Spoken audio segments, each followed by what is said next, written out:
Apat pang mga labi ng pasahero ng MV Tricia Kirsten 3 ang na-recover ng Coast Guard kahapon sa karagatang malapit sa Balok-Balok Island sa Basilan. Dahil dyan umabot na sa 62 ang kabuoang bilang ng kumpirmadong nasawi.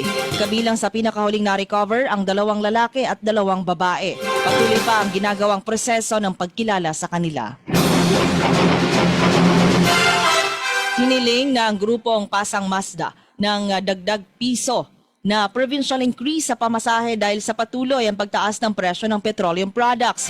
Kapag naprobahan, magiging 14 pesos na ang pamasahe sa jeep mula sa kasalukuyang 13 pesos bawat pasahero. Sinabi ni Pasang Mazda President Obet Martin na dapat maintindihan ng mga opisyal ng gobyerno ang nasabing hirit nila na taas pamasahe. Git niya 7 beses nang tumaas ang presyo ng petroleum products pero ang pasahe ay 13 pesos ay epektibo pa mula noong Enero taong 2025.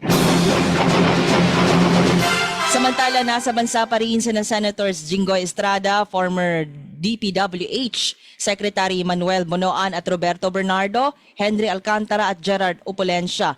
Ito ang pagtiyak ng Bureau of Immigration kasunod ng paglabas ng korte ng Precautionary Hold Departure Order. Ayon kay Immigration Spokesperson Dana Sandoval, walang record na ang nabanggit ng mga opisyal ay lumabas ng bansa sa nakalipas na 2 buwan.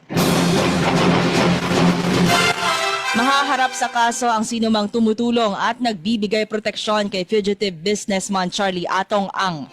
Sinabi ni DOJ spokesperson Polo Martinez, ang pagtulong sa pagtakas ng wanted person ay isang obstruction of justice at maaari silang kabahagi ng krimen kung tumutulong sa mga wanted na tao. Hindi pa rin sumusuko si Ang sa kabila ng warrant laban sa kanya kaugnay ng mga nawawalang sabongero sa bansa.